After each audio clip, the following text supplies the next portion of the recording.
김대현 의원님 앞에 나오셨는데 우리 박수로 환영했으면 좋겠습니다. 환영 축복합니다.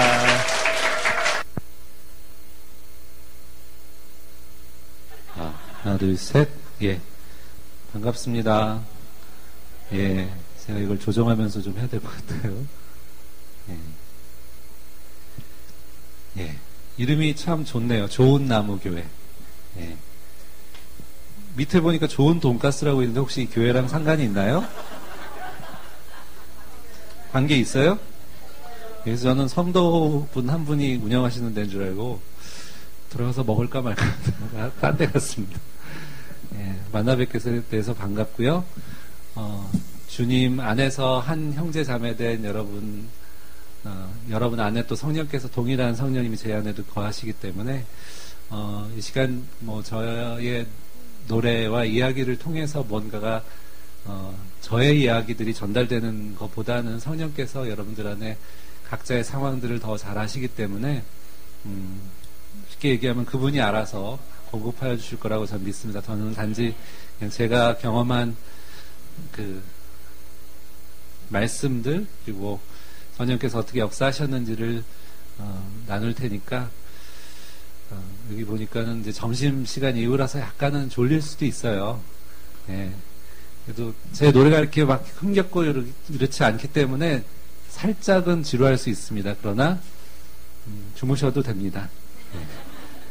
그래도 기왕에 시간 좀 즐겁게 즐거운 마음으로 그리고 기대하는 마음으로 좀 가져봤으면 좋겠습니다. 첫 곡은 다윗이 만들었던 많은 시 중에 제일 많은 사람들이 좋아하는 시편 23편을 가지고 만든 찬양입니다. 다윗이 왕이기도 했지만 그리고 또 우리가 잘 아는 뮤지션 많은 찬양 사역자들이 다윗과도 같은 찬양 사역자가 되고 싶다는 얘기를 많이 하는데요. 다윗은 무엇보다도 선지자였습니다. 그의 입술에 하나님께서 하나님의 말씀을 두셨다라고 그래서 그 말씀을 선포하는 것이 노래가 되었고 예언이 되었던 사람입니다. 그래서 어떤 그 사람이 뭐 특별한 기름 부으심이 있고 또 그가 갖고 있는 여러 가지 뭐 특별한 부분이 있겠지만 하나님께서는 사실 우리 성도 한 사람 한 사람이 예수님을 우리가 닮아서 예수님처럼 되어 가듯이 다윗 또한 예수님의 예표된 자로서 동일하게 우리가 다윗과도 같은 그런 찬양을 부르고 그 말씀을 선포하는 자리에 있어야 된다고 생각합니다. 그것이 어떤 특별한 은사라든가 뭐 이렇게 신비한 어떤 무엇이 아니고 정말 성도라면 그 입술에 하나님의 말씀이 있어야 되지 않을까. 그렇게 보다 보니까 다윗이 참 특별한 사람으로 보이더라고요. 그 다윗이 고백한 시편 23편은 그의 고백처럼 여호와께서 우리의 목자 되시기 때문에 우리 안에 부족함이 없다라는 너무나 당연한 고백이지만 또 한편으로는 우리 안에 무언가 부족함을 지금 느끼고 있고 불만이 있다면 그 삶이 어쩌면 하나님께서 우리의 목자 된 삶이 아니라 우리 스스로가 주인이 되어서 주관하고 있기 때문에 부족함을 느끼고 있다라고 해석을 해도 저는 좋다라고 생각을 합니다. 이 시간이 다윗의 고백이 우리 안에도 동일한 고백이 되었으면 좋겠습니다. 설령 우리 안에 지금 부족함을 느끼고 있더라도 우리가 주인 된 삶이 아니라 하나님께서 목자 되는 삶으로 이양해드리는 그런 시간이 되었으면 좋겠습니다. 좀 흥겨운 찬양이니까요. 같이 박수 치면서 부르셔도 될 것 같아요. 모르는 찬양이기도 하겠지만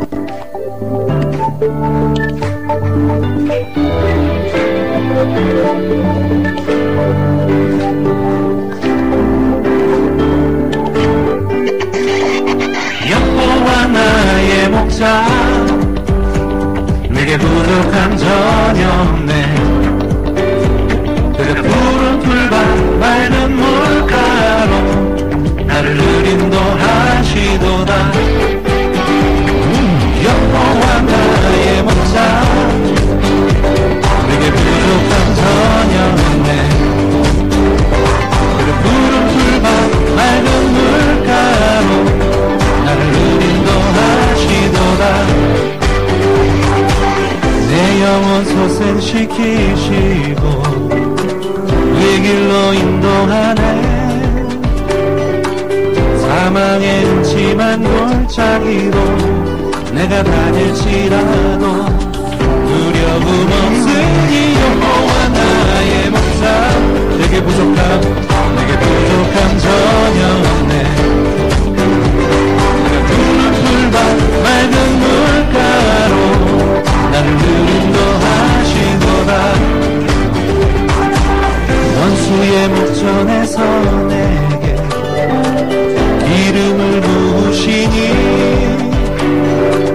내 잔이 차고 넘치나이다. 주의 선함과 인자함 나를 따르리.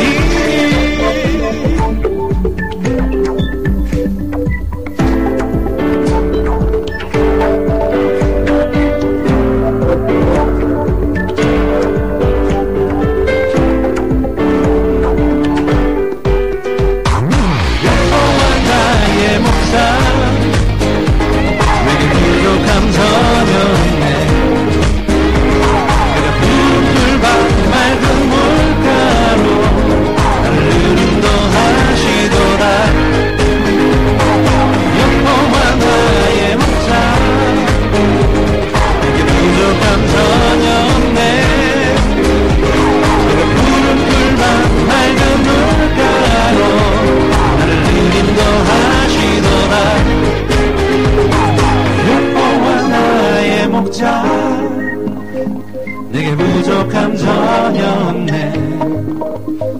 그가 푸른 풀밭 맑은 물가로 나를 인도하시도다.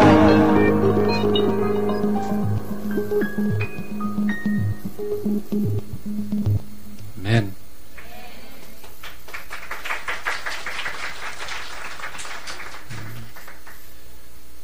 주님께서 우리의 목자 되신 삶이 어떤 건지를 다윗이 아주 잘 설명해 주고 있습니다. 비록 이 땅에서 사는 것이 매 순간마다 우리가 원하는 뜻대로 되지 않고, 또 사실 예수님을 믿는다는 것이 우리에게 복받는 길이라고 어렸을 때부터 많이 저 같은 경우도 들어왔지만,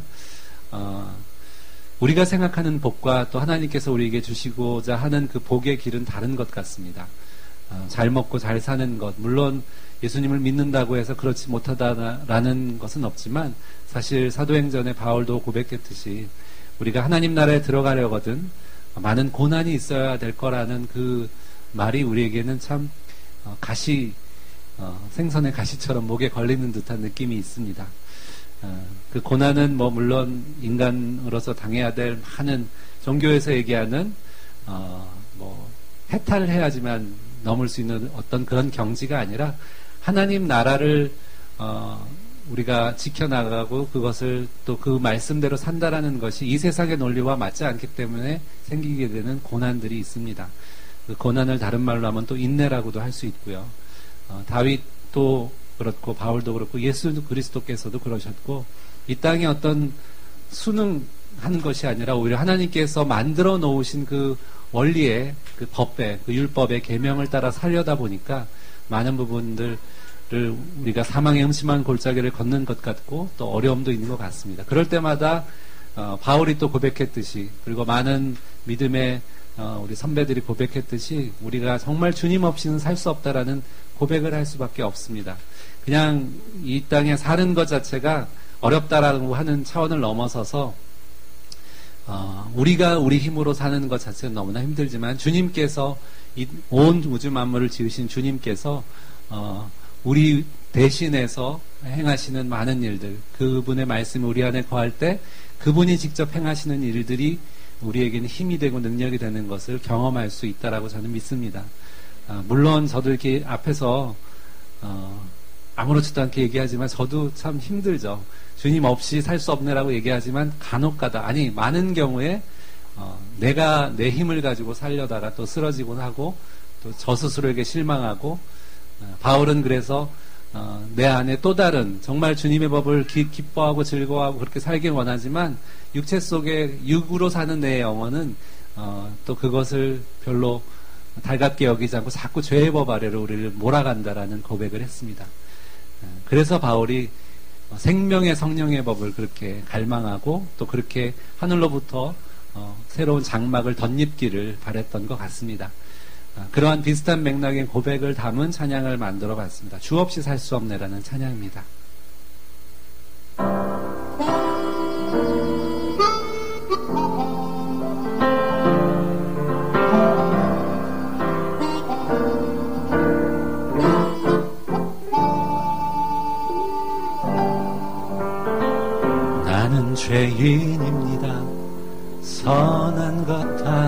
없으니 나는 오직 주님만 의지하네.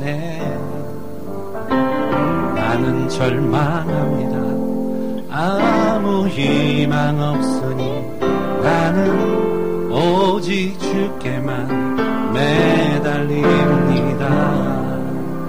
주 없이 살 수 없네. 주 없이 살 수 없네. 나 혼자는 못 서리. 힘도 아니요 능도 아니요 오직 주의 성령으로만.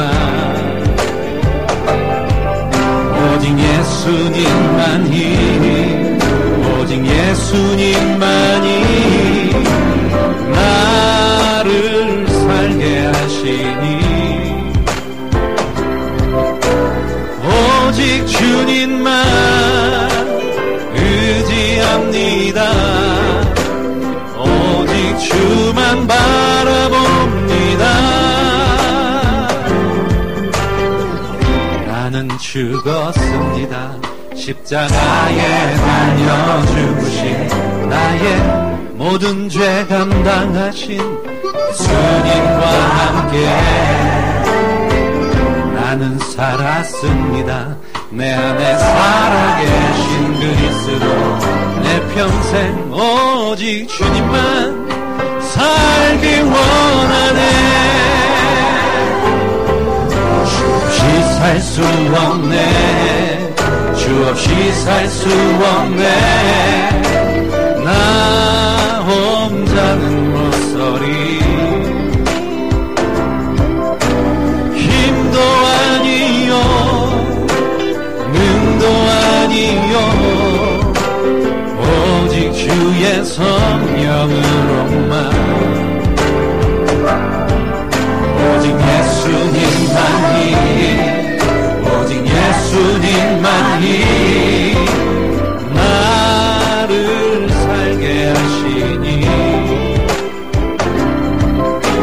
오직 주님만 의지합니다. 오직 주만 바라봅니다. 어쩌면 우리가 스스로가 의롭다라고 생각하는 그런 착각에 빠질 경우가 많습니다. 오랜 신앙생활을 했다라고 그리고 사역을 훌륭한 일을 했다라고 해서 우리가 의롭다라고 할 수 없습니다. 오직 예수 그리스도 그분 한 분만을 의지했을 때 그분이 우리의 의로움이 되시고 우리의 힘과 능력이 되십니다. 다시 한번 이 마음을 가지고 고백을 가지고 그렇게 찬양하고 주님께 찬양하며 나아갔으면 좋겠습니다. 주 없이 살 수 없네. 주 없이 살 수 없네. 나 혼자는 못 서리. 힘도 아니요 능도 아니요 힘도 아니요 능도 아니요 오직 주의 성령으로만. 오직 예수님만이 오직 예수님만이 오직 예수님만이 나를 살게 하시니.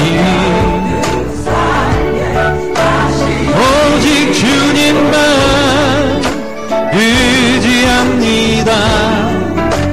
오직 주만 바라봅니다. 주 없이 살 수 없네. 아멘.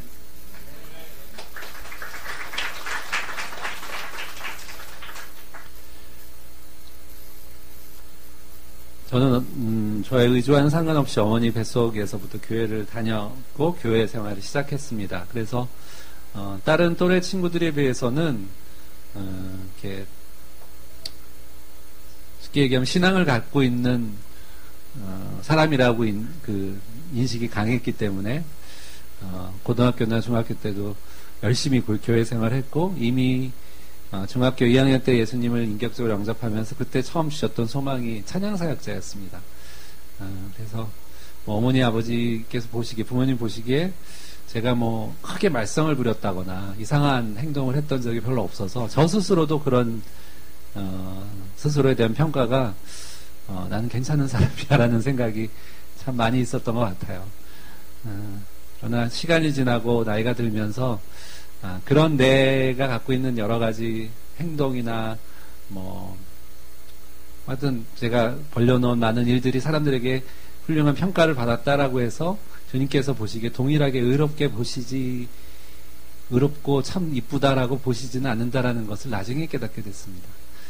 그렇게 되기까지는 참 오랜 시간이 걸렸던 것 같아요. 남들이 보기에는 뭐 크게 어떻게 보면 모범적인 신앙생활을 하고 있고, 그러나 그것이 내 스스로가 갖고 있는, 쉽게 얘기하면 율법의 행위였다라는 것을 나중에 깨닫게 됐습니다. 저는 그 대학 입학하자마자 주찬양 선교단이라는 곳에서 찬양 사역을 시작했습니다. 어떻게 보면 한국에서 제일 먼저 CCM, 지금 CCM이라고 하는 장르가 먼저 태동하게 만든 단체이기도 하고요. 또 저도 거기에 많은 영향을 받아서 또 그런 찬양 사역자가 되기를 원했고, 또 거기서 훈련을 받으면서 찬양 사역을 일찌감치 시작을 했습니다. 그리고 그때 당시에 많은 동료, 이제 지금은 많이 활발하게 활동하고 계시는 분들과 그때 어렸을 때, 그러니까 20대 초반에 시작을 해서 훈련받고, 또 그곳에서 앞으로 한국 교회를 섬기는 일에 내가 젊음을, 내 인생을 걸 거다라고 생각하면서 열심히 음악적인 부분이나 더 훈련을 받았던 기억이 납니다. 그러다가 저에게 살짝 위기가 있었던 것은 군대에 가서였습니다. 군 생활을 하면서 저는 열심히 제가 신앙생활을 했기 때문에 제가 원하는, 하나님께서 쉽게 얘기하면 군선교에 저를 헌신할 수 있게, 더 쉽게 얘기하면 군대에서 군종병을 하면서 좀 더 쉽게 군생활을 할 수 있을 거라고 저는 생각했는데 생각보다 그렇게 열어주시지는 않더라고요. 강원도에서 군생활하면서 그곳에서 군대 자체가 또 요즘 아무리 시대가 좋아졌다고 해도 군대는 여전히 힘들죠. 강원도에서 군생활하면서 처음에 제가 서울에서 낳고 자랐기 때문에 경험한 겨울은 너무나 춥고 길었던 기억이 납니다. 그 겨울의 풍경을 보면서 이 지역에는 봄이 올 것 같지는 않다라는 생각이 들 정도로 그 겨울이 길었던, 그리고 봄이 왔을 때 저에게는 그 봄은 선물과도 같았습니다. 그 풍경을 보면서 주님께서 마음을 주셔서 만든 찬양이 지금 나눌 봄이라는 찬양입니다. 혹시 여기 앉아 계신 분들 가운데도 1년 12달이 봄보다는 겨울과도 같은 분들에게 성령님께서 주시는 그 봄에 이미 뭐 여름으로 치닫고 있지만 마음이 겨울인 분들에게 성령께서 주시는 그 봄을 만끽하는 그런 시간이 되었으면 좋겠습니다.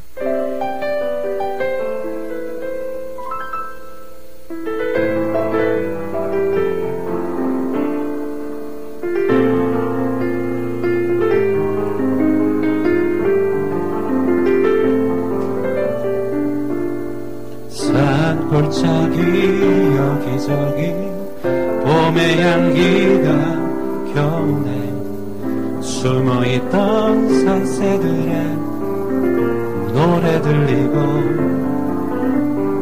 산등성이 하얀 눈은 이제 보이지 않고 이것이 우리 주님 약속하신 봄의 모습 아닌가.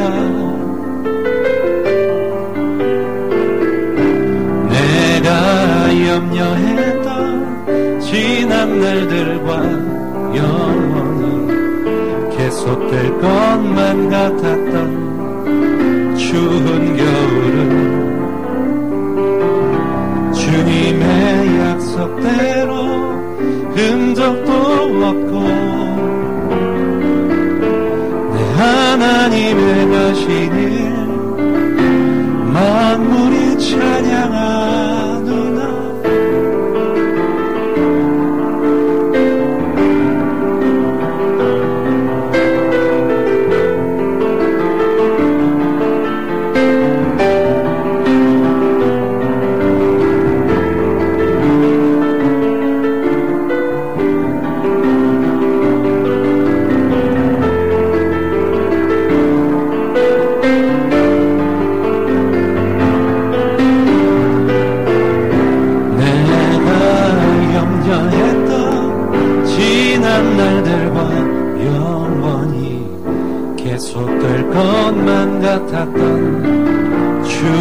겨울은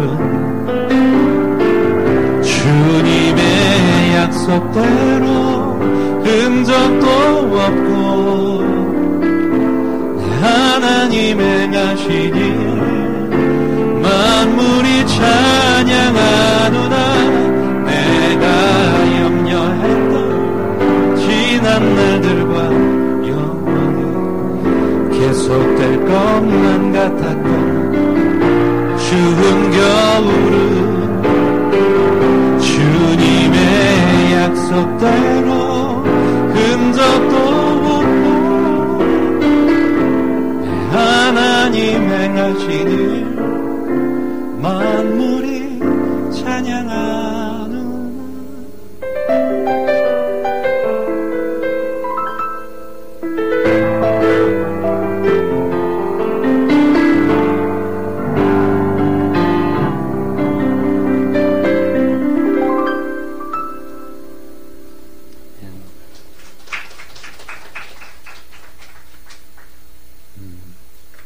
찬양을 만들고서 많은 처음에 제가 이 노래를 부르는 건 아니지만 이 노래가 사람들에게 알려지고 사람들이 또 저에게 이 노래를 통해서 위로되고 회복됐다라는 얘기를 들으면서 참 이렇게 보람이 됐던 기억이 납니다. 나이가 어린 나이임에도 불구하고 이런 고백을 썼다라는 것 자체도 스스로에게 참 자부심이 있었고 그래서 저는 제 스스로가 천재라고 생각했어요. 영적인 천재구나. 이런 깨달음을 내가 이렇게 옮길 수 있다라는 거는 예술적으로도 자부심이 있었습니다. 제 스스로에게. 시간이 지나고 나중에 제가 이 노래를 다시 부르면서 이 노래가 제 삶을 예언하게 하신 거라는 생각이 들었어요. 중간에 내가 염려했던 지난 날들과 영원히 계속될 것 같았던 추운 겨울은이라는 후렴 부분의 가사가 어떻게 보면 저의 삶 가운데 분명히 겨울과도 같은 시기가 분명히 올 거고 그 겨울을 보낸 이후에 주님께서 주시는 그 봄을 만끽하는 것이 하나님의 어떻게 보면 예정된 약속이 아닌가. 너무 운명론적이고 신비한 계시의 얘기가 아니라 우리의 삶 가운데 분명히 그런 기간들이 있다라는 거죠. 아까 얘기한 고난이라는 것, 내가 원하는 대로 되지 않고 더 이상은 내가 허리에 띠띠고 돌아다니는 그런 시절이 아니라 성령께서 이제는 제 허리에 말씀에 띠를 띄워서 돌아다니게 한다라는 어떻게 보면은 예언과도 같은 찬양을 제가 부르게 한 게 아닌가.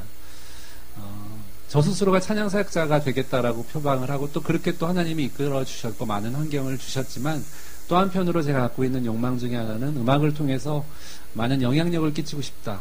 다른 이상한 걸 하는 것도 아니고 이 노래들을 통해서 사람들에게 선한 영향력을 끼치고 싶다는 생각이 있었어요. 기왕이면 예수 믿는 사람이 그러면 어떨까. 당시에 또 주변에 많은 음악하는 분들 중에 제 음악을 듣고 세상에서 음악하는 사람들이 저에게 같이 일을 하자라고 제의를 해왔고 또 그 일이 저에게는 어떻게 보면 굳이 좁은 기독교 울타리 안에서 활동하는 것보다는 더 넓은 곳에 나가서 복음을 전하는 역할이 될 수 있지 않을까라고 생각을 했습니다. 그런데 제가 너무나 준비도 안 됐었고 또 제가 갖고 있는 나름대로의 복음이 있었습니다. 그래서 그랬는지 그때부터 저에게는 겨울의 시작이었습니다. 너무 이른 나이에 빨리 또 사람들에게 주목을 받았던 것도 있지만 제 스스로 안에 내가 뭔가 하면 그냥 그리스도인이기 때문에 이미 내가 그 안에 들어가는 것 자체가 의로움이라고 저는 생각을 했었어요. 지금의 많은 그 교회 이외에 많은 여러 가지 일들이 있지 않습니까? 신촌에서 어떤 행사가 있었고 그런 걸 보면서 우리 기독교인들은 이제 세상이 말세구나라고 쉽게 얘기하지만 사실 그들과 저희들과 다를 바는 없습니다.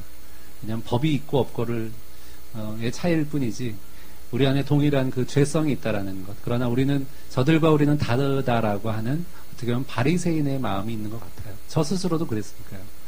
예수님께서는 동일하게 종의 형상을 입고 오셨는데 우리는 그 종의 형상을 입기보다는 빛의 형상, 우리가 하나님의 의로움이라고 생각하지만 어떻게 보면 우리 스스로가 의롭다라고 생각하는 것에 착각하면서 사는 경우가 많은 것 같습니다. 제 스스로가 그랬고 내가 그 안에 들어가면 뭔가 그들을 변화시킬 수 있을 거야 라고 생각을 했는데 오히려 저는 그곳에서 아무런 영향력을 끼치지 못하는 제 자신을 봤습니다. 음악적으로도 너무나 준비가 안 됐었고 많은 탁월한 음악을 하는 사람들 틈 사이에서 저는 그냥 어느 한 부품도 안 되는 그런 인생이었더라고요. 6년 정도의 겨울과도 같은 시간들이 있었습니다. 뭐 이곳에서는 나름대로 음악을 열심히 했고 또 인정을 받았다고 했지만 그곳에 들어가니까 정말 아주 한 그 점도 안 되는 제 존재를 보면서 하나님께서 나를 버리셨나 보다라는 생각을 했던 기억이 납니다. 혹시 여기 앉아 계신 분들 중에도 그런 분들 있을 수도 있어요. 교회에서는 막 활개를 치지만 세상에 나가면 아무 말도 못하는. 뭐 제가 거기에 어떤 해결점을 들을 수는 없지만 주님께서 우리에게 주시고자 하는 어떤 생각들에 조금은 더 지혜로울 필요가 있다는 생각을 그때 했던 기억이 납니다. 내가 열심을 갖는다라고 해서 주님께서 동일하게 일하신다라고 하는 건 없다라는 거, 내중심적인 사고가 너무나 많았던 기억이 납니다. 원망을 많이 했었어요. 처음에는 열심을 가지고 내가 여기서 이렇게 고난을 받더라도 어느 순간인가 세상에 제가 영향을 받고 있고 또 어느 순간인가 제 자아가 너무나 낮아지는 나는 아무 쓸모없구나. 그래서 그때 제 마음에 있었던 건 주님이 날 버리셨나 보다. 왜냐하면 제 주변에 많은 그 동료 찬양사역자들, 같이 시작했던 친구들은 이미 활동을 활발하게 시작하고 유명해지기도 하고 또 주님께서 쓰시는 것처럼 보여지는 많은 행사들에 나가고 난 도대체 뭐 하고 있는 건가. 그리고 또 한편으로는 한국 기독교 음악은 정말 수준이 낮나 보다. 저 정도를 가지고 좋아하는 거 보니까 뭐 이러면서 저 스스로를 위안 삼았던 기억이 납니다. 그때 그 시간을 보내고 나중에 회복되면서 주님께서 저에게 생각나게 한 찬송가가 한 구절이 온 세상 날 버려도 주에서 안 버려라는 구절이었습니다. 여기에도 오셨던 김우영 감독님, 그분을 제가 2002년에 다시 한번 오랜만에 만났어요. 그 전부터 알고 있던 형님이지만 어떤 계기를 통해서 만나면서 그 형이 보여준 영상 중에 최춘선 할아버지라는 영상, 처음 이제 만들고 나서 한 일주일도 안 됐을 때 영상이었어요. 처음에 저는 그 영상을 보면서 너무나 싫었어요. 그 구질구질한 그 할아버지의 발과 난 저렇게 살고 싶진 않다. 근데 어느 순간인가 제 마음 가운데 부끄러운 마음들이 들었고, 무엇보다 그분이 했던 고백 중에 하나가 많은 고백들이 있었죠. 근데 벽에 이렇게 붙어있던 찬송가 한 구절이었어요. 온 세상 날 버려도 주 예수 안 버려. 제가 평소에 갖고 있었던, 그리고 할머니께서 많이 좋아하시던 찬양 중에 한 곡이었는데 그때 그 문구가 저에게는 되게 충격처럼 박혔습니다. 온 세상이 나를 버린 것 같고, 심지어는 교회 친구들조차도 쟤는 저기서 뭐 하고 있나, 동료들도 그렇게 생각하고 있는 그런 시점에 예수님이 날 안 버리셨다라고 하는 너무나 당연하지만 새롭게 느껴지는 그 고백이, 나중에는 이 고백을 가지고 노래를 만들어야지라고 생각하면서 만들었던 찬양이 지금 나눌 찬양입니다. 이 찬양이 아닙니다.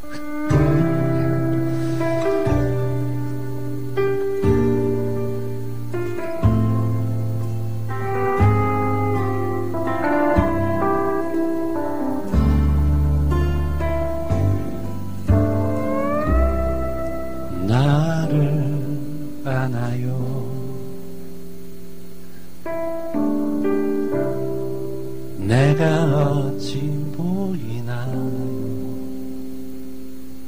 이렇게 서기까지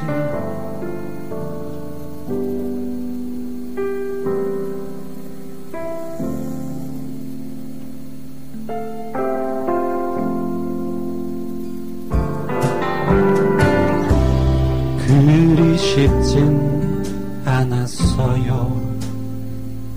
수많은 나날 견디고 견뎌내 이렇게 서기까지 큰 힘이 필요했죠.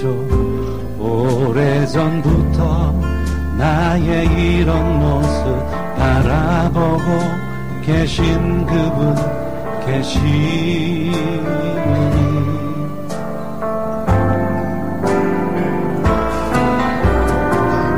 온 세상 날 버려도 주 예수 날 안 버려 끝까지 나를 돌아보시니 온 세상 날 몰라도 주 예수 날 아시니 그 넓은 품에 날 안아주시니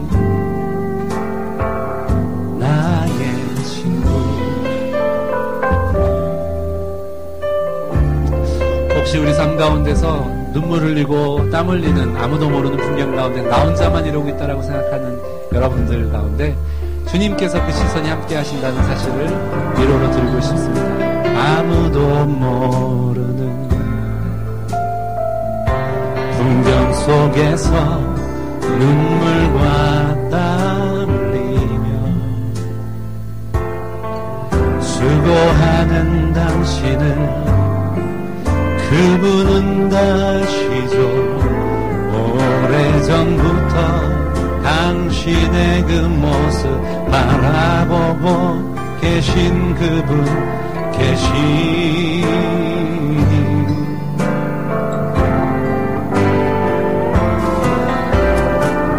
온 세상 날 버려도 주 예수 날 안 버려 끝까지 나를 돌아보시니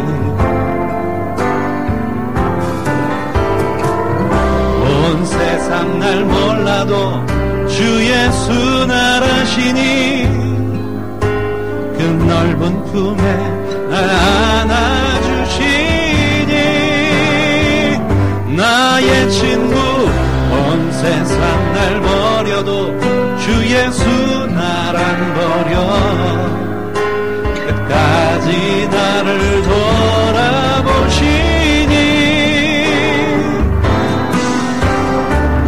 온 세상 날 몰라도 주 예수 날 아시니 그 넓은 품에 날 안아주시니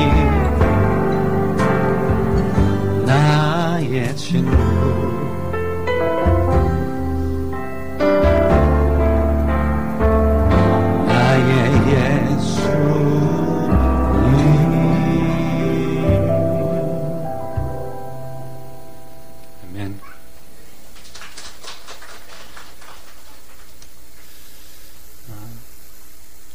그 겨울을 지내면서 하나님께서는 어떻게 보면 제 안에 있는 많은 찌꺼기들, 제가 스스로 어렵다고 생각하고 제가 옳다라고 생각하는 부분들을 무엇보다 제가 이제 갖고 있는 실력들에 대해서 많이 이제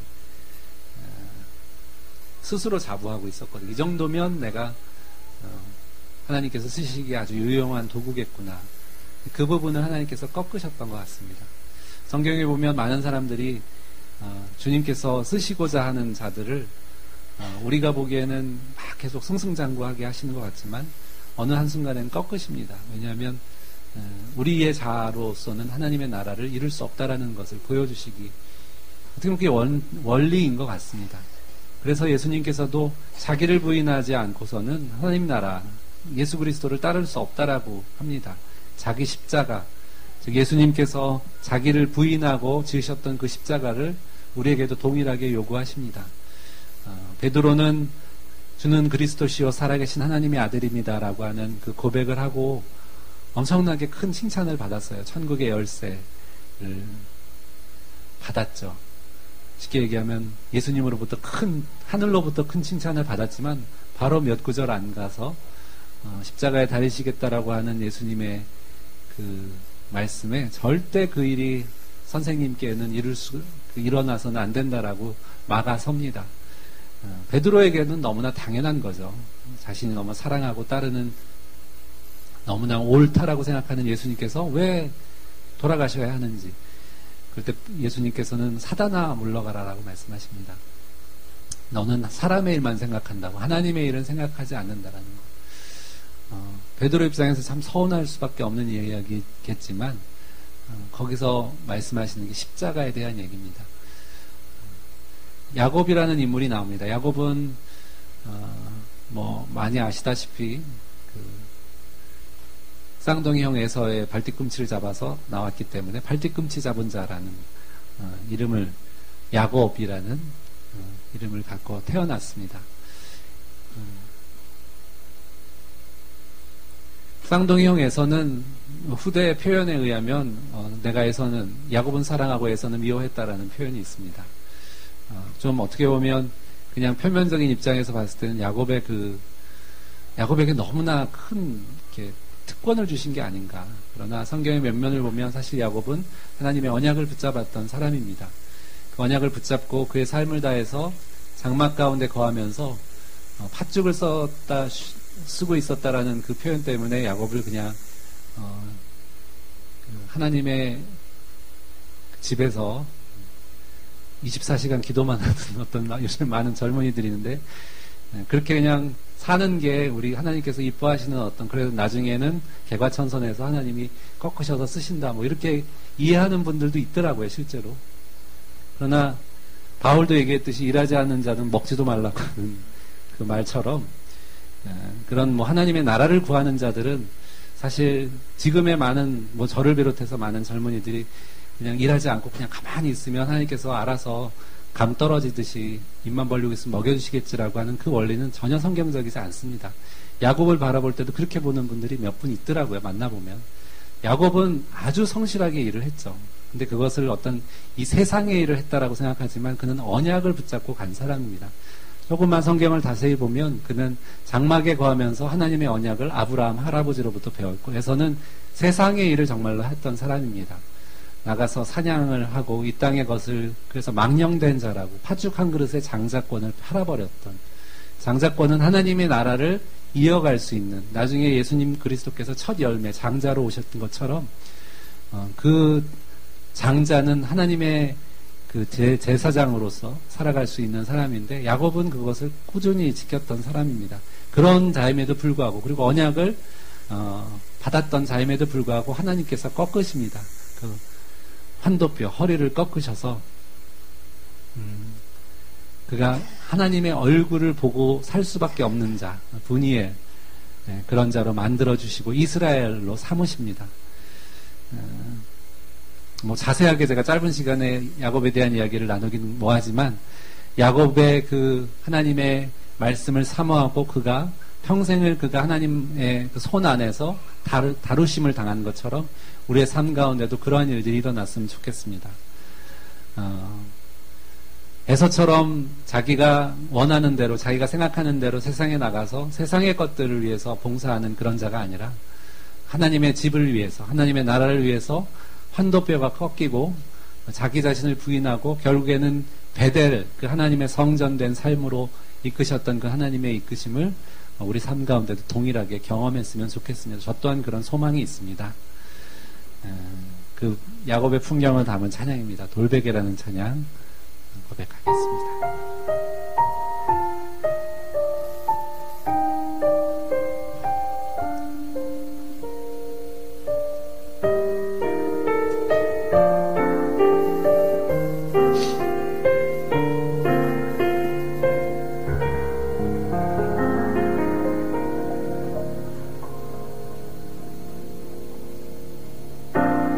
버려진 돌 하나 주워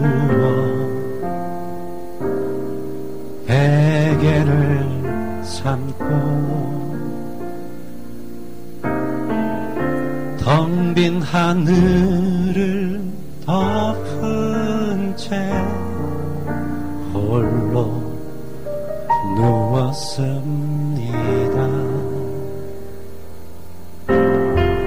돌아갈 길이 없기에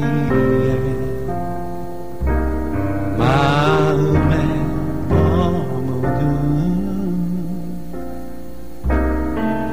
내 지난 이야기들이 눈물로 흘렀습니다. 차디찬 돌베개 뜨거운 눈물에 젖을 때 들리던 그 음성, 세밀하고 따뜻한 그 음성 내 마음에 꽂혔습니다. 너의 아픔 쌓인 곳에 나 항상 있었고, 너의 탄식 베인 곳에 나의 눈물 고였노라. 너 일어나 돌베개로 돌단 쌓으리니 너의 돌베개 놓인 곳 이제 베델되리라.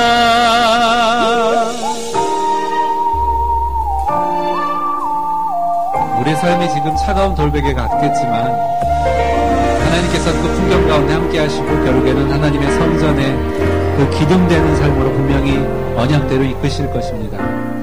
하나님 허리 굽혀 내 돌베개 주사 당신의 뜨거운 품에 고이 부으시니 내 오랜 슬픔에 돌베개 외로움의 돌베개 내 귀한 하나님의 집 기둥 되었습니다. 차디찬 돌베개 뜨거운 눈물에 젖을 때 들리던 그 음성 세밀하고 따뜻한 그 음성 내 마음에 꽂혔습니다. 너의 아픔 쌓인 곳에 나 항상 있었고 너의 탄식 베인 곳에 나의 눈물 고였노라. 너 일어나 돌베개로 돌단 쌓으리니 너의 돌베개 놓인 곳 이제 베델되리라. 너의 아픔 쌓인 곳에 나 항상 있었고 너의 탄식 베인 곳에 나의 눈물 고였노라.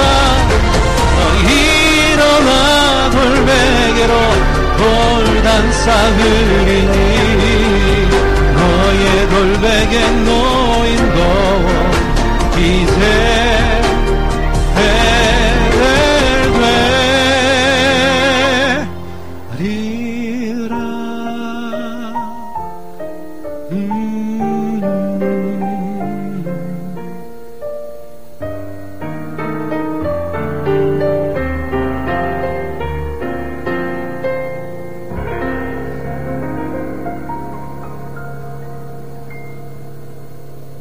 아멘.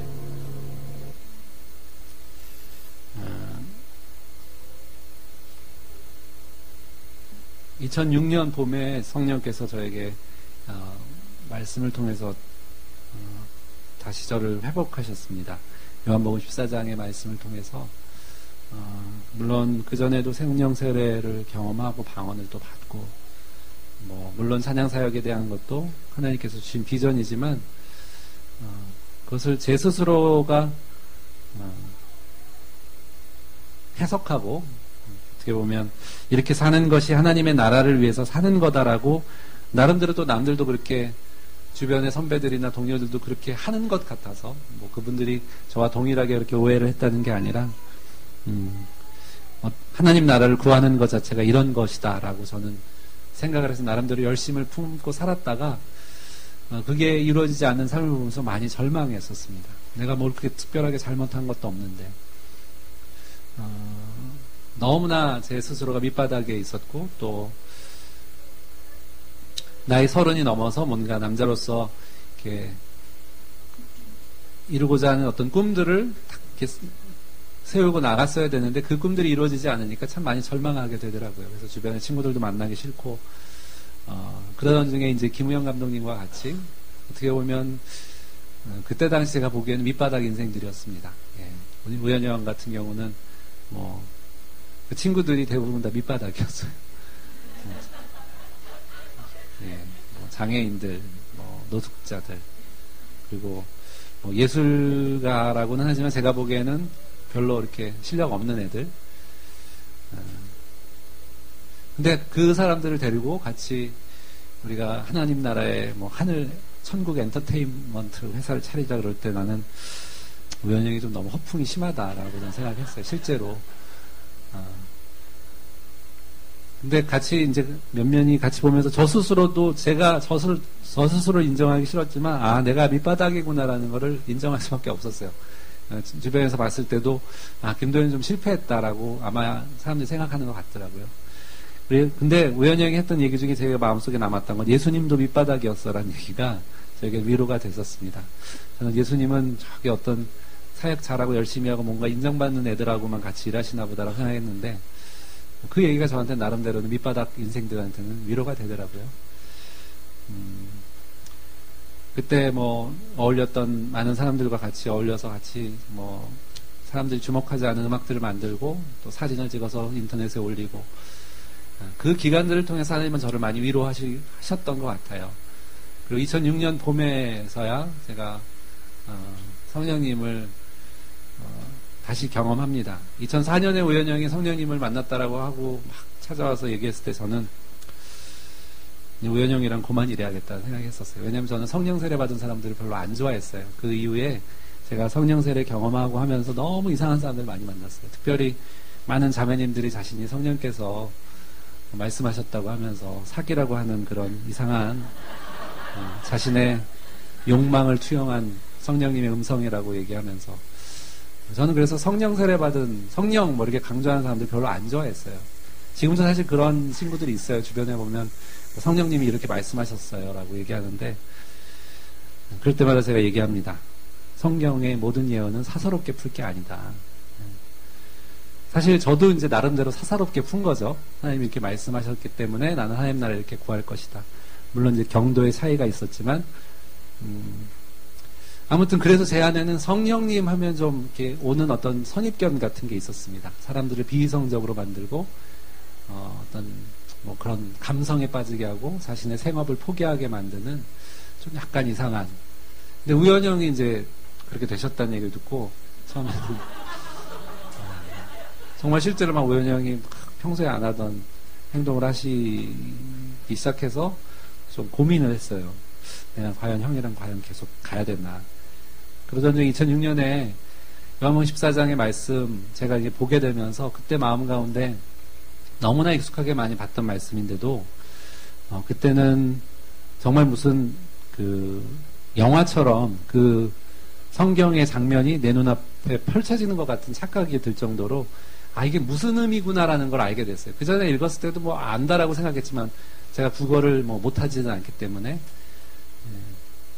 근데 성령께서 아마 깨닫게 해주신 것 같습니다. 특별히 예수님께서 내가 너희를 고와 같이 버려두지 아니하리라 하는 그 말씀을 하는 그 심정이 느껴졌어요.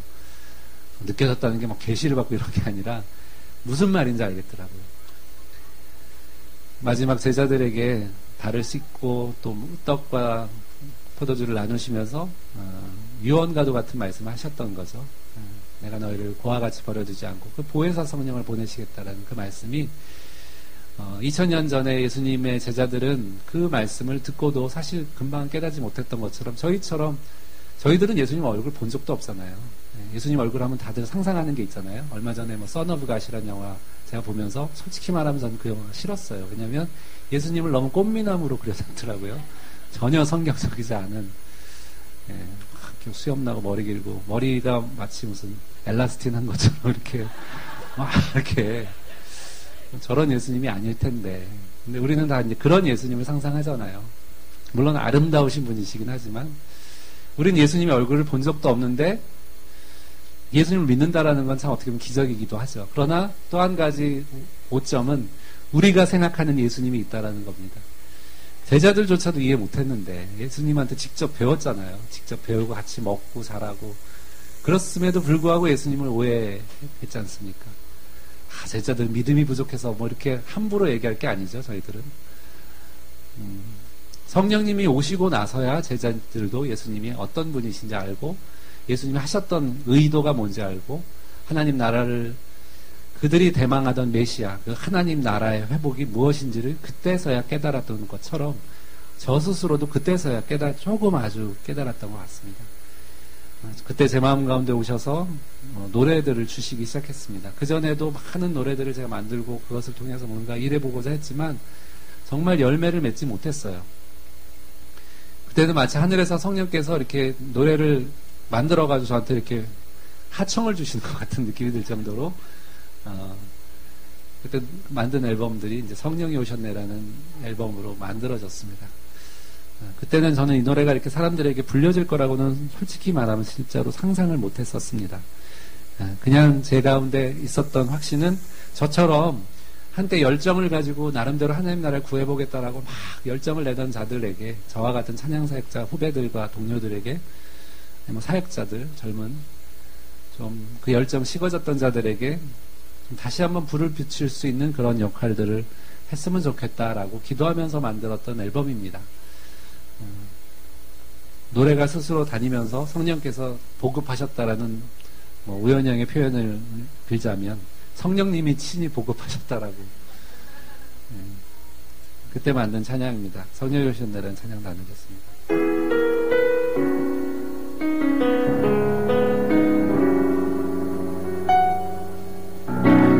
허무한 시절 지날 때 깊은 한숨 내쉴 때 그런 풍경 보시며 단식하는 분인데 보와 같이 너희를 버려두지 않으리 내가 너희와 영원히 함께하리라.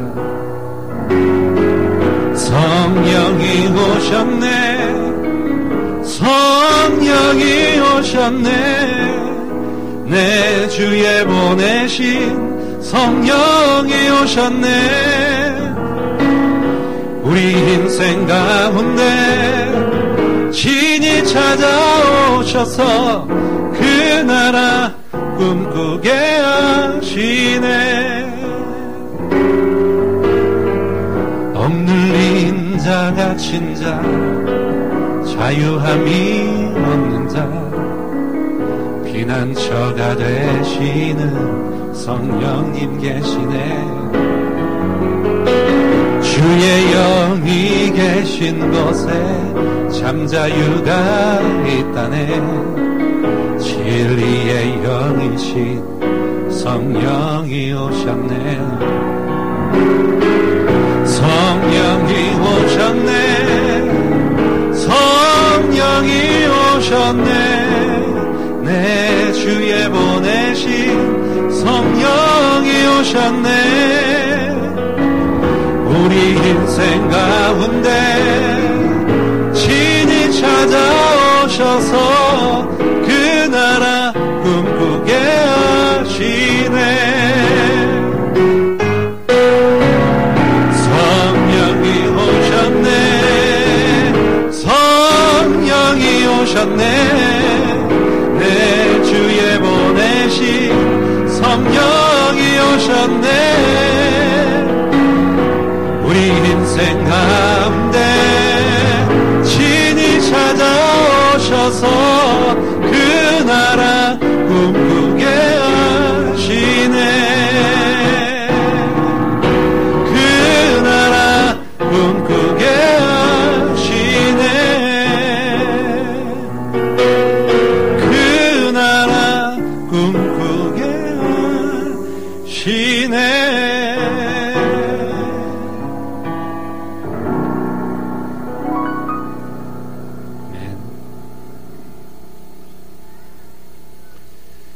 성령께서 오시고서 저에게 꿈이 바뀌었습니다. 그전에는 제가 뭔가 생각하는 하나님 나라를 이루고 또 구하는 것이 있었다면 물론 제가 뭐 당장 뭐 하나님 나라가 무엇인지 그 이가 무엇인지 알았다고 한다면 좀 거짓말이고요. 저는 열심히 사역을 하는 것이 하나님 나라를 이루는 거라고 생각을 했었어요. 처음에는. 그래서 나름대로는 뭐 사역이라고 이름 붙이는 곳에는 다 가서 뭐 찬양 사역자로서 열심히 복무했습니다. 근데 어느 순간에 좀 허무하더라고요. 이게 하나님 나라를 섬기는 것의 전부라면 찬양 사역자로서 좀 이건 아닌 것 같다는 생각이 들었어요. 막 교회 행사 다니고 또 나름대로 유명한 집회 다니면서 노래하고 또 사람들이 좋아하고, 한편으로 또 드는 생각은 내가 노래 한 곡 가지고 이렇게 떠서 이제 나중에 나이 들어서 미사리 가면은 퇴물 가수들이 있잖아요. 네.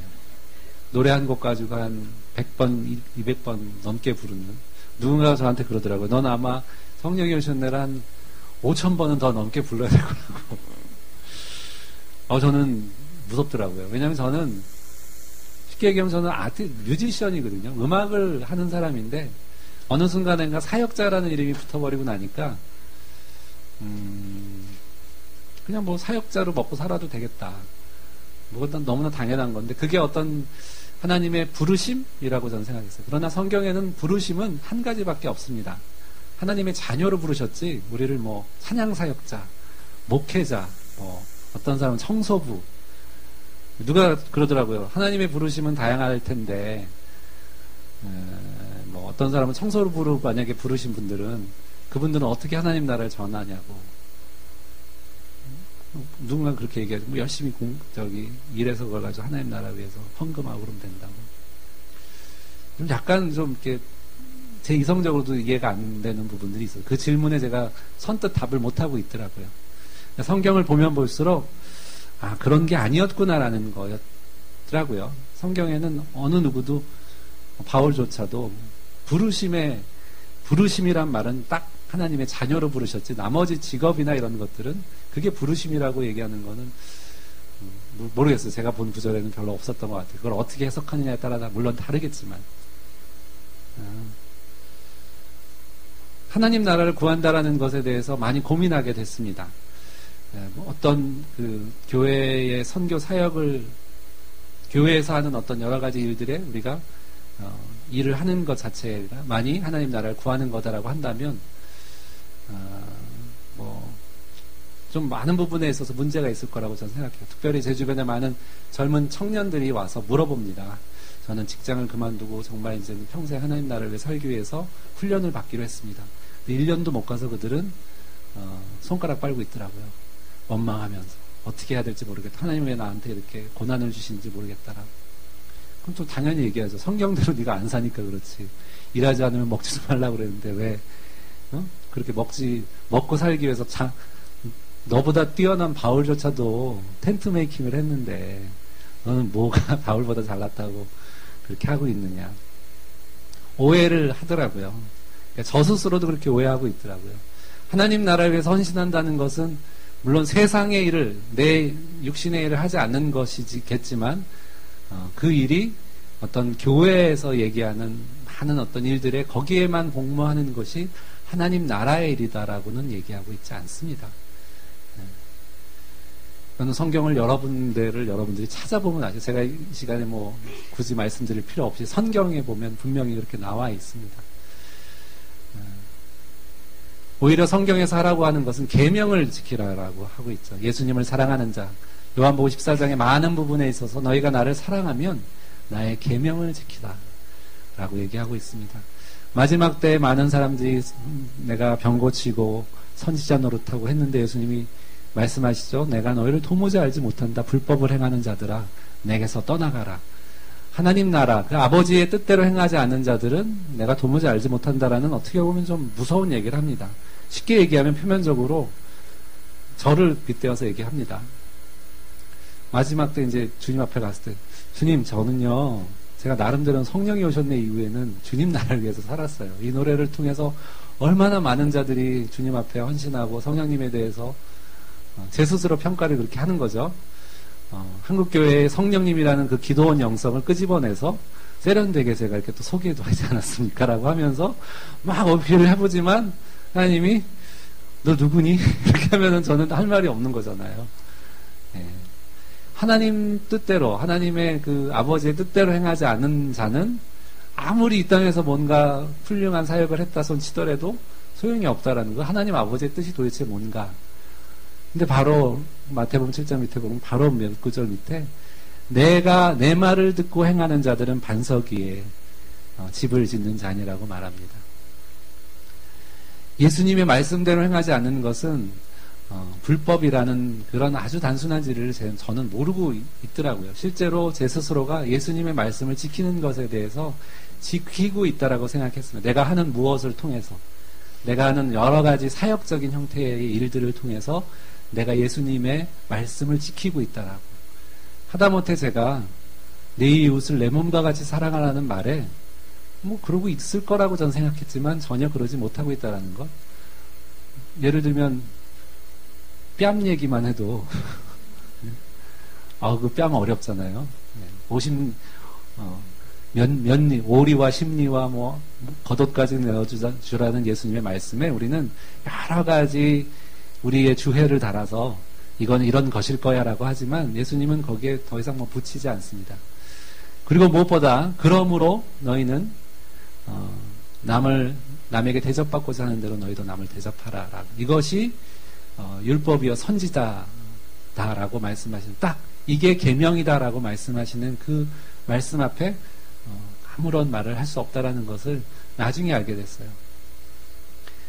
양과 염소를 구분하면서 양은 지극히 작은 자 한 사람에게 내가 물 한 대접, 그들을 나그네 되었을 때 대접했던 그런 자들에게 예수님은 천국에서 이미 창세전에 예비된 그 유업들을 주겠다라고 말씀하십니다. 아브라함도 그 천국의 유업을 받았던 이유는 그가 나그네 되었던 한 세 사람들을 대접했죠. 아주 정성스럽게 떡을 반죽하고 아주 기름지고 살진 고기를 대접했을 때 그들이 물론 그들이 예수님, 성령님, 그리고 우리 하나님 아버지를 예표하기도 하지만 그를 통해서 이삭이라는 그 유업을 받게 됩니다. 저는 사실 이 눈이 다른 곳에 있었던 것 같아요. 내 사역을 해서 뭔가 기여를 하는 것으로 하나님 나라를 구한다고 생각했지만 그것이 전혀 아니다라는 거죠. 내 가족 외에는 사랑하지 않는 것에서부터 시작해서 또 직장에서, 저는 직장을 한 번도 가져본 적이 없어서 잘 모르지만 성경에 보면 원수된 자들을 원수 갚지 말라고 하고 그들을 미워하지 말라고 했는데 우리는 그때 당시 유대인들에게 원수는 이방인들이었어요. 우리는 지금 기독교인들 중에 많은 사람들이 세상에 믿지 않은 자들을 이방인 취급합니다. 원수라고 생각하고 저들은 불법을 행하는 저 더러운 것들이라고 생각하면서 그들에게, 그러나 우리가 하나님의 하늘의 원리는 그런 걸 나중에 깨달았어요. 바울도 우리의 전쟁은 육의 전쟁이 아니라, 육에 속한 것이 아니라 영에 속한 것이다라고. 그래서 우리의 복종이 온전하게 될 때, 즉 하나님께서 우리에게 주신 그 말씀에 온전히 복종하게 될 때 그 순종하지, 하나님을 거스리고 대적하는 자들을 무너뜨리려고, 심판하려고 준비하고 있다라고 그 말씀의 원리를 우리 크리스찬들은 잘 모르는 것 같아요. 그래서 막 뭔가 우리가 이 땅에서 외치고, 저도 그런 적이 많고 지금도 그러고 있는지 모르겠지만 오히려 하나님의 말씀, 그 예수님의 말씀에 복종하는 것이 그 나라 의를 구하는 것인 것보다는 나가서 구호를 외치고 뭔가를 막 도모하는 것이 하나님이 기뻐하신다라고 하는 착각 속에 빠지게 되는 것 같아요. 제가 봤을 때는. 그러다 보니까 점점 기독교는 개독교가 돼가는 것 같아요. 세상이 봤을 때는 쟤들은 입만 살았어라고 하는.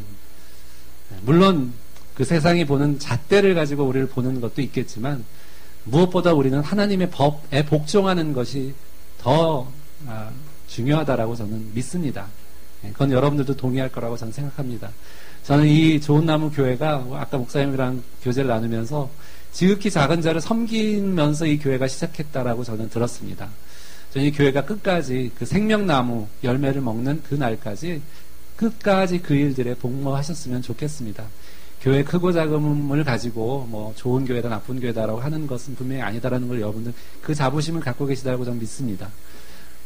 여기 각자 계신 특별히 우리 청년분들에게 감히 드리고 싶은 말씀은 혹여라도 시간을 막 이렇게 보내고 허비하면서 주님의 나라를 구하고 있다라고 착각하시면서 살고 계시는 분이 저는 없다라고 저는 믿고 싶습니다.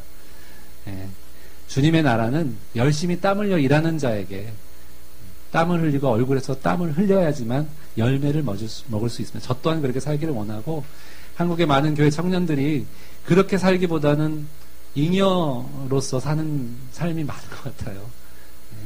여기서는 열심히 기도도 하고 또 나가서 일하고 또 주님의 그 말씀에 복종하는 정말 주님의 마음을 가진 자들이 많은 이 교회가 되었으면 좋겠습니다. 그러기 위해서 저도 같이 노력하고 기도하고 저도 나름대로 잘해서 열심히 살겠습니다. 제가 최근에 발표한 노래 중에 주님의 마음을 가진 자라는 찬양이 있어요.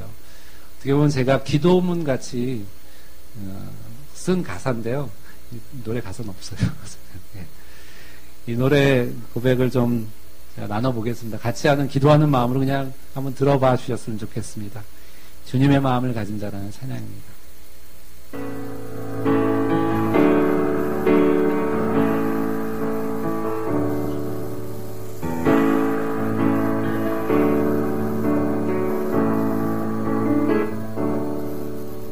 주님의 마음을, 주님의 심장을, 주님의 시선을 가진 자,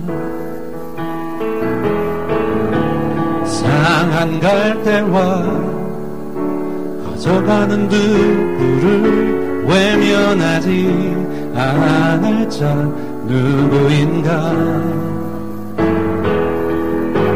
주님의 눈물을, 주님의 아픔을,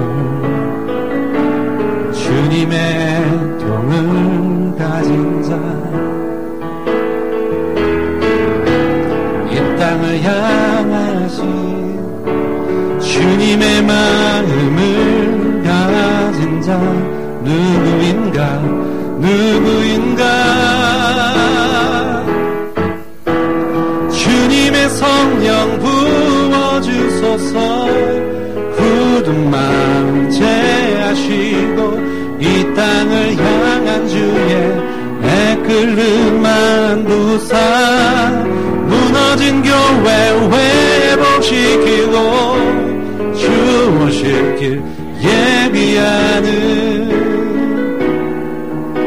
하나님의 사랑, 그 마음 가진 자, 주님의 마음에 합한 자로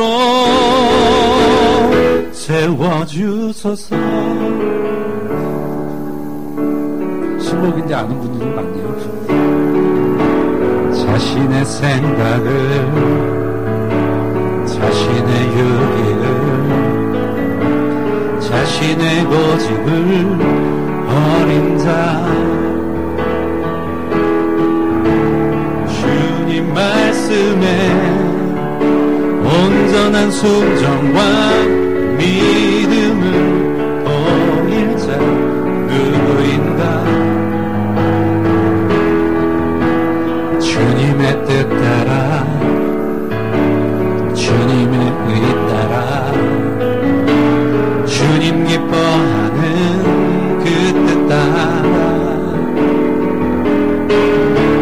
자기 부인하고 십자가 지고 주님만을 따를 자 누구인가. 주님의 성령 부어주소서.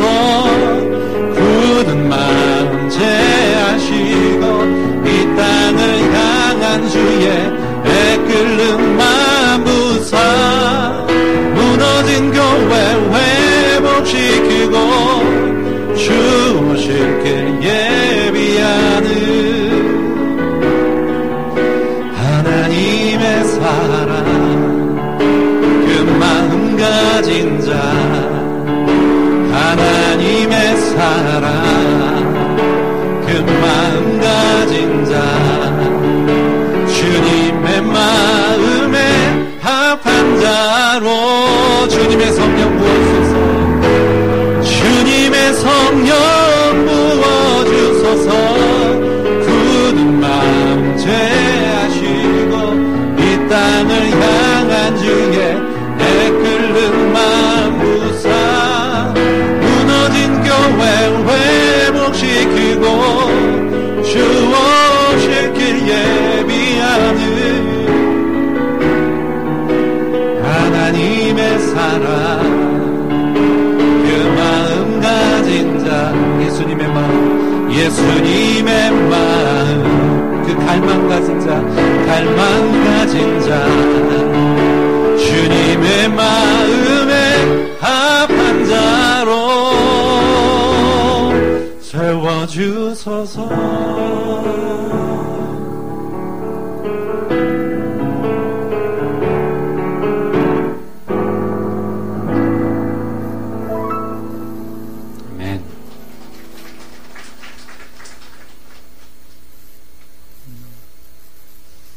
들어봤어? 어디서? 교회에서 많이 불러주셨나봐요. 되게 빠른데요, 여기는 트렌디가 아주. 계속 어떤 분이 저기 따라 부르셔가지고, 이 교회는 다 알고 계시는구나. 예. 저는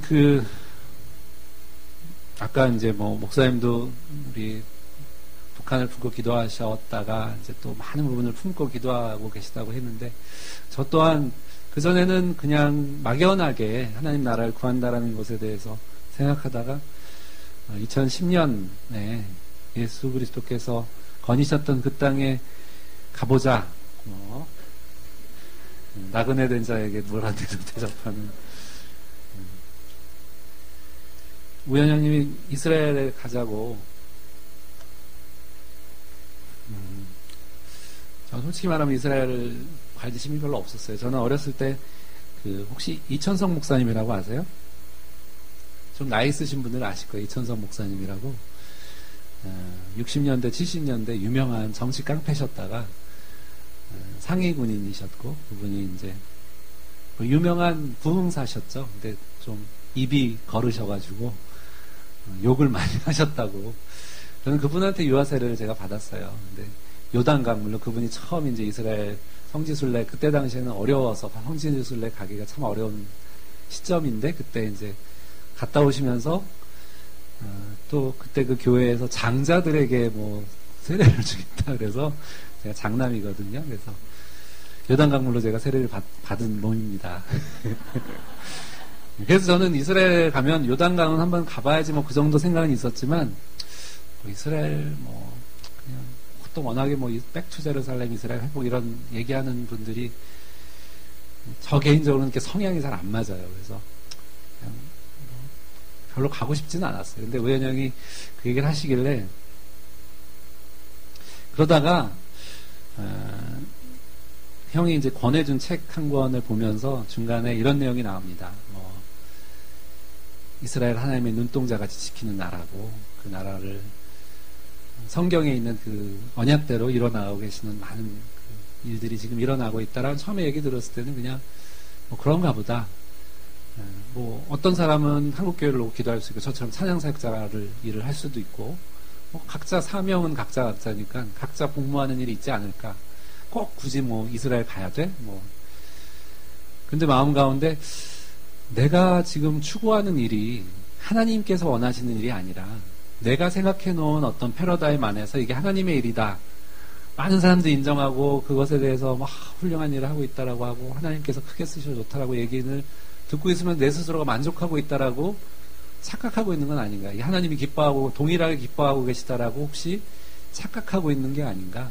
정말 성경의 말씀대로 하나님께서 이뤄가고 계신 일들에 내가 관심이 없다면 그것도 좀 문제가 아닐까, 그런 생각이 들었어요. 그래서 그래, 한번 속는 셈치고 한번 가보자. 그래서 갔던 게 첫 이스라엘 2010년 1월 달에 갔습니다. 처음에는 너무나 많은 인원이 갔었어요. 한 100명이 훨씬 넘는 인원이 갔고, 온갖 종류의 신앙의 색깔을 가진 분들이 가다 보니까 저는 좀 힘들더라고요, 처음에는. 근데 신기한 거는 아침에 새벽 기도할 때마다 기도하면서 알 수 없는 그 통곡이 많이 나왔습니다. 저도 제 스스로가 왜 이렇게 우는지 모르면서, 그러다가 갈릴리 호수에 그 배 위에서 기도하면서 다른 사람들은 막 들떠서 갈릴리 호수 위에서 배 타고 가서 제자 삼으라 부르고 있을 때, 저는 좀 앞날에 대한 고민이 좀 됐었어요. 어떻게 내가 먹고 살아야 되나, 계속 이렇게 살 수는 없을 텐데라부터 시작해서 그때 당시 여러 가지 상황들이 좀 저에게는 막막했었는데, 마음 가운데 정말 확연하게 내니 두려워 마라라는 음성이 들렸던 기억이 납니다. 분명히 성경의 어느 한 구절이긴 한데 이게 어디에 있는지를 잘 모르겠더라고요. 배에서 내려서 나중에 성경을 찾아보니까 예수님께서 풍랑 가운데 제자들이 떨고 있을 때 제자들이 예수님을 보고 유령인 줄 알고 그럴 때 예수님이 제자들을 향해서 내니 두려워 마라 하시는 그 말씀을 성경에서 보면서 이게 갈릴리 호수에서 왜 이 말씀을 주셨는지를 좀 감동이 되더라고요. 네. 그리고 만든 찬양이 샬롬이라는 찬양입니다. 한국에 와서.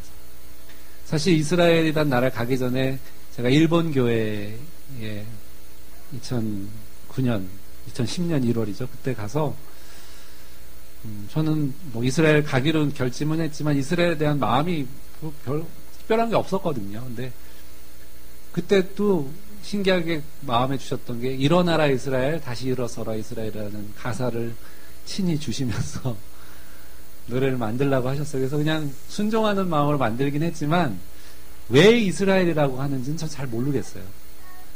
실제로 이 노래를 만들고 사람들에게 들려줬을 때 주변에 어떤 분은 이거는 대체 신학에 의하면 좀 위험한 노래다라고 얘기하는 분도 있었고 뭐 여러 가지 이제 해석들이 들리더라고요. 뭐 요즘 이스라엘 하더니 너도 거기에 이렇게 물들었냐 뭐 얘기하는 분도 있고 저는 구태여 그들에게 설명하고 싶지는 않지만 아무튼 제 다음 스텝을 놓고 기도했을 때 이스라엘이란 부분들 그것도 다른 나라도 아닌 일본에서 그 노래를 받으면서 하나님 분명히 뭔가 나에게 말씀하시는 게 있을 텐데 한번 순종해보자 해서 만든 앨범이 2010년 여름에 나온 샬롬이라는 앨범입니다.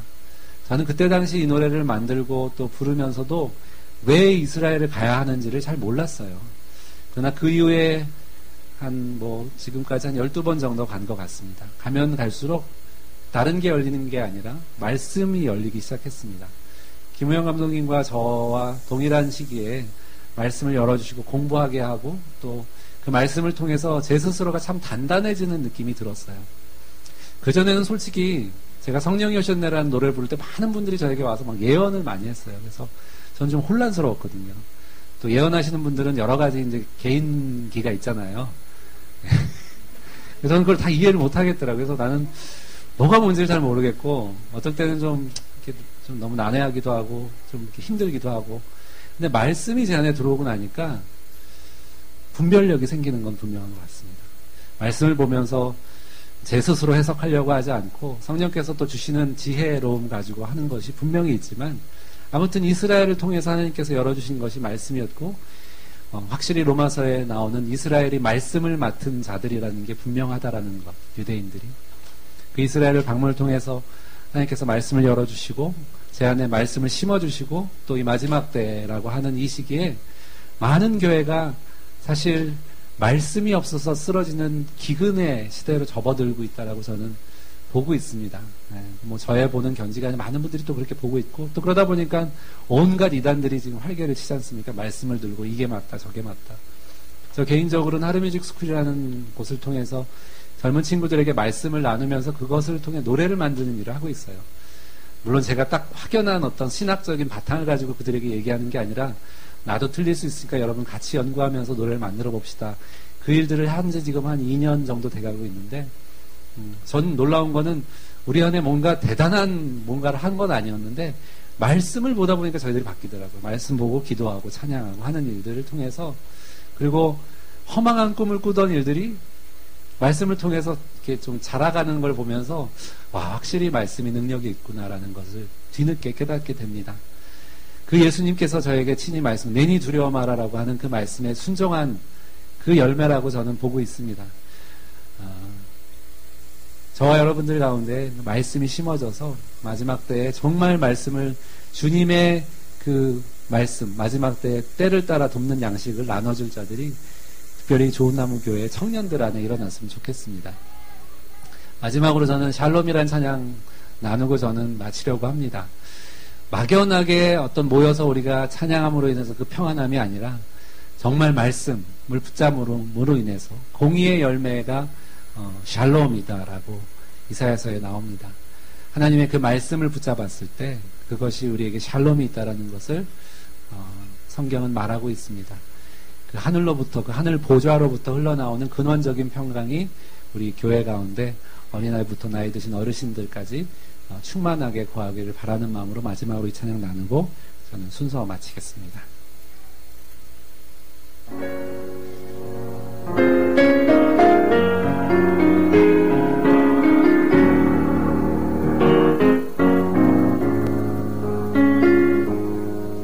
샬롬 샬롬 샬롬 샬롬 샬롬 샬롬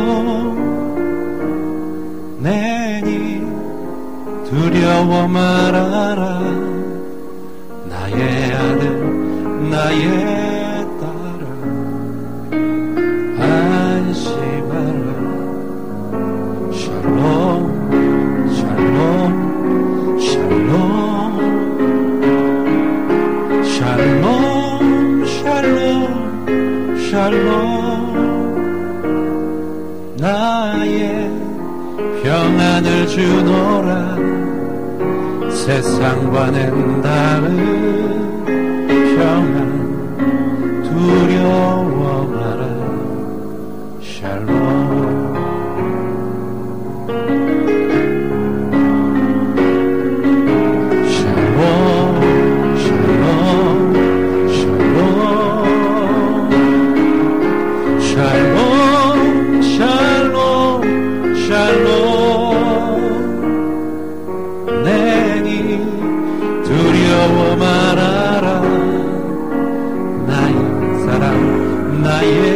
이스라엘 안심하라 샬롬 샬롬 샬롬 샬롬 샬롬 샬롬 나의 평강을 주노라 아버지께서 날 보냄같이 나도 널 보내노라 샬롬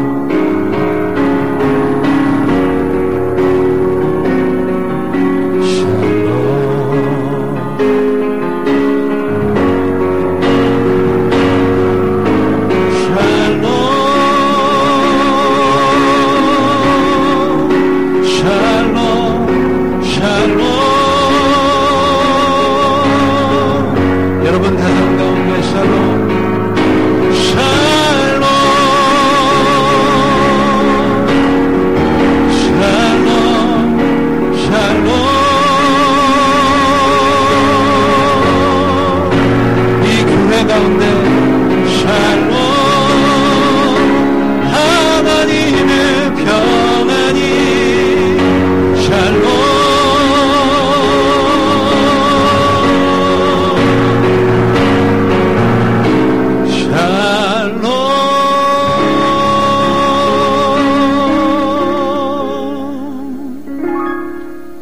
샬롬 평안하세요. 감사합니다.